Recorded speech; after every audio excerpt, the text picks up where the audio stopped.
Hello. മനുഷ്യചരിത്രത്തിലെ ഏറ്റവും ഇരുണ്ട ചില അധ്യായങ്ങളിലേക്കും അവ ഇന്നത്തെ നമ്മുടെ ലോകത്തെ എങ്ങനെ മാറ്റിമറിച്ചു എന്നതിലേക്കുമാണ് ഇന്നത്തെ ഈ വിശകലനം കടന്നു ചെല്ലുന്നത്. ലോകം കണ്ട ഏറ്റവും വലിയ ദുരന്തങ്ങളായ ആ രണ്ട് ലോകമഹായുദ്ധങ്ങൾ വെറും പഴങ്കഥകളല്ല, മറിച്ച് ഇന്നത്തെ നമ്മുടെ ജീവിതത്തെയും അതിർത്തികളെയും വരെ രൂപപ്പെടുത്തിയ യഥാർത്ഥ സംഭവങ്ങളാണ്. ഈ അവതരണത്തിലൂടെ ആ സങ്കീർണമായ ചരിത്രത്തെ വളരെ വ്യക്തമായി, രസകരമായി നമ്മൾ പരിശോധിക്കാൻ പോവുകയാണ്. അപ്പം നമുക്ക് നേരെ ഇതിലേക്ക് കടക്കാമല്ലേ? നമ്മൾ തുടങ്ങുന്നതിന് മുൻപ് ഈ ഒരു വാചകം നിങ്ങളൊന്ന് കേട്ടുനോക്കൂ.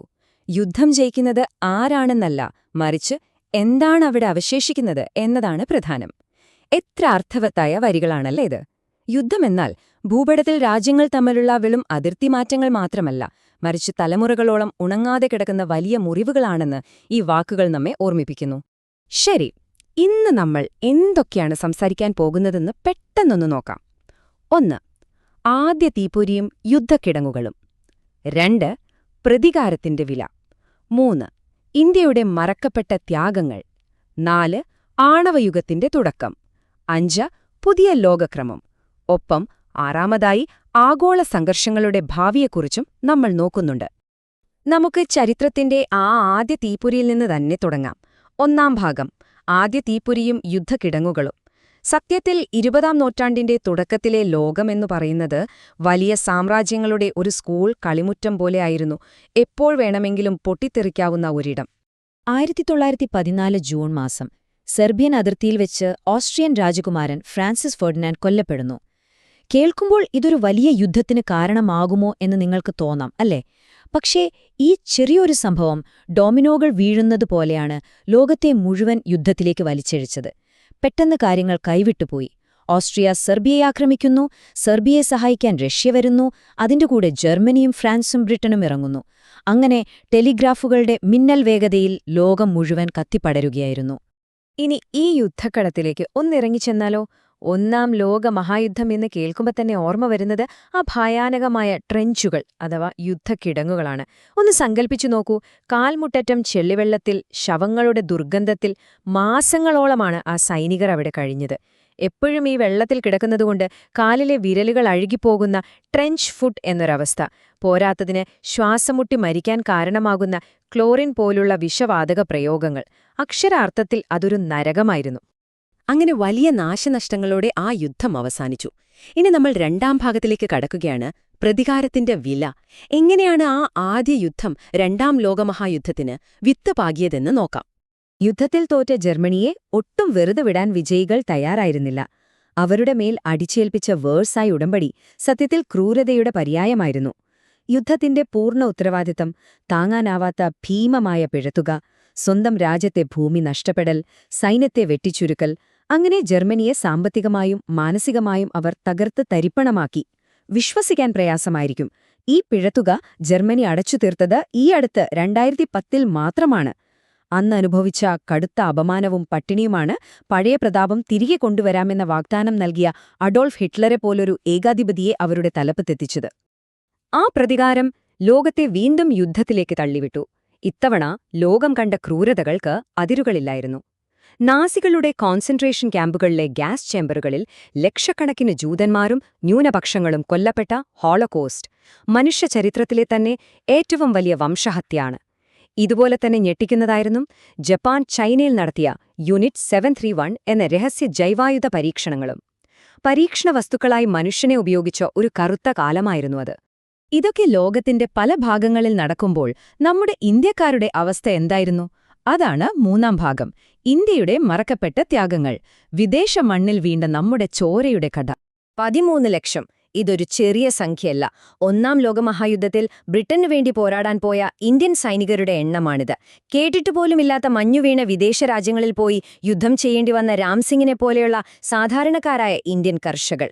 ആവശ്യത്തിന് തണുപ്പ് വസ്ത്രങ്ങളോ ഷൂസുകളോ പോലുമില്ലാതെയാണ് അവർ ഫ്രാൻസിലെയും ബെൽജിയത്തിലെയും യുദ്ധക്കിടങ്ങളിൽ കിടന്ന് മരിച്ചു വീണത്.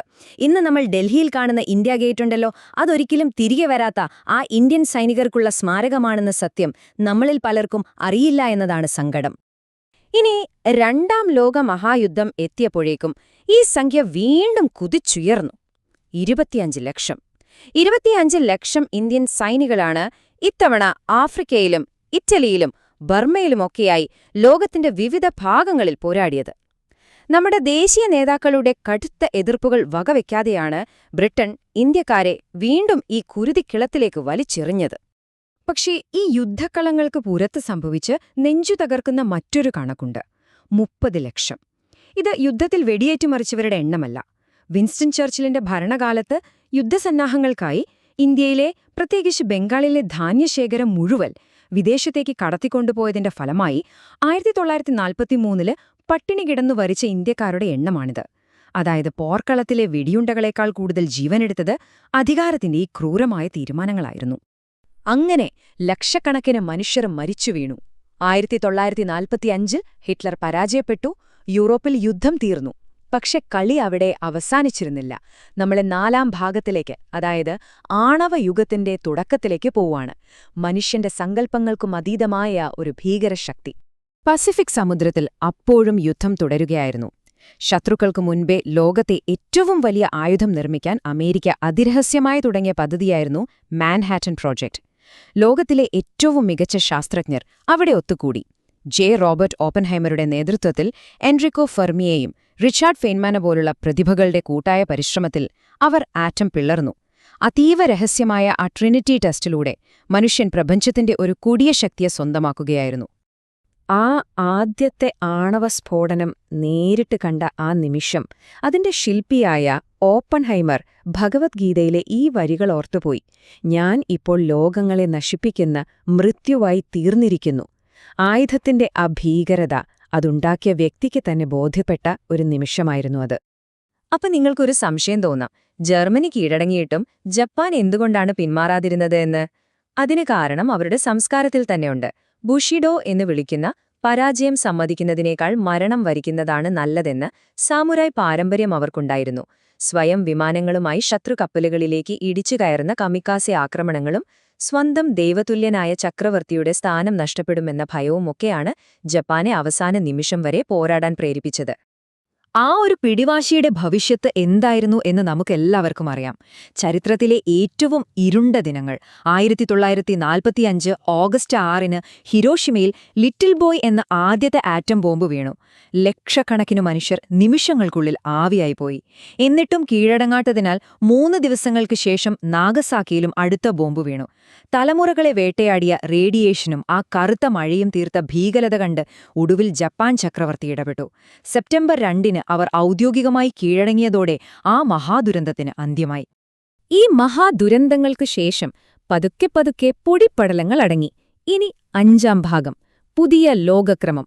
ആ ചാരത്തിൽ നിന്നുള്ള ഉയർത്തെഴുന്നേൽപ്പ് എങ്ങനെയായിരുന്നു എന്ന് നോക്കാം. ആ വലിയ നാശനഷ്ടങ്ങൾക്ക് ശേഷം യുദ്ധം ജയിച്ച 2 വൻ ശക്തികൾ ലോകത്തെ പ്രധാനമായും 2 ചേരികളായി തിരിച്ചു.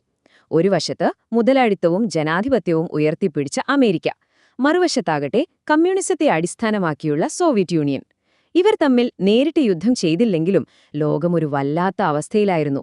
വർഷങ്ങളോളം നീണ്ടുനില്ല ആ ശീതയുദ്ധം അഥവാ കോൾഡ് വാറിലേക്ക് ലോകം കൂപ്പുകുത്തി. പക്ഷേ ഈ ഇരുട്ടിനിടയിലും ചില വെളിച്ചങ്ങളുണ്ടായിരുന്നു കേട്ടോ.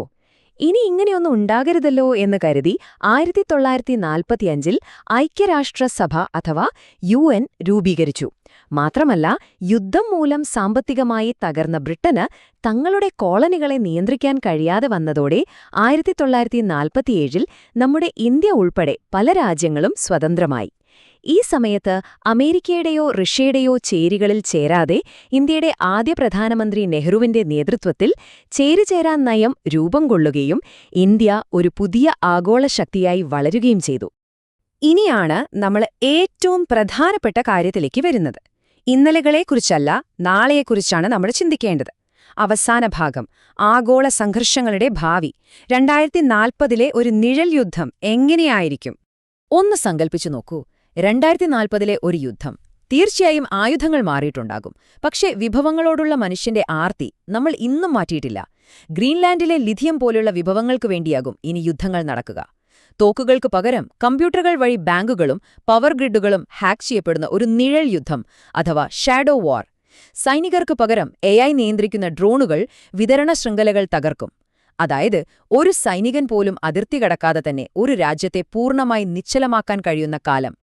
അപ്പോ ഇങ്ങനെയൊരു ഭാവി ഒഴിവാക്കാൻ നമ്മൾ എന്ത് ചെയ്യണം? ചരിത്രം നമുക്ക് തരുന്ന 3 പ്രധാന പാഠങ്ങളുണ്ട്.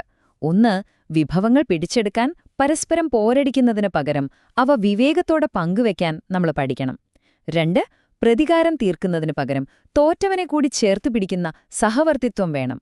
3, യുദ്ധം തുടങ്ങുന്നത് വലിയ നേതാക്കളാണെങ്കിലും അതിന്റെ കെടുതികൾ അനുഭവിക്കുന്നത് നമ്മൾ സാധാരണക്കാരാണ്. അതിനാൽ വെറുപ്പിന് പകരം മനുഷ്യത്വത്തിന് പ്രാധാന്യം നൽകേണ്ടത് നമ്മൾ ഓരോരുത്തരുടെയും ഉത്തരവാദിത്തമാണ്. അങ്ങനെ നമ്മൾ ഈ യാത്രയുടെ അവസാനത്തിൽ എത്തി നിൽക്കുകയാണ്. പോകുന്നതിന് മുമ്പ് ഒരു ചെറിയ ചോദ്യം ഞാൻ നിങ്ങളോട് ചോദിക്കാം. ഭാവിയിലെ യുദ്ധങ്ങൾ ഒഴിവാക്കാൻ നമ്മുടെ സാങ്കേതിക വിദ്യയേക്കാൾ ഉപരിയായി മനുഷ്യന്റെ മനസ്സും ഈ ചിന്താഗതിയുമാണ് മാറേണ്ടതെന്ന് നിങ്ങൾക്ക് തോന്നുന്നുണ്ടോ?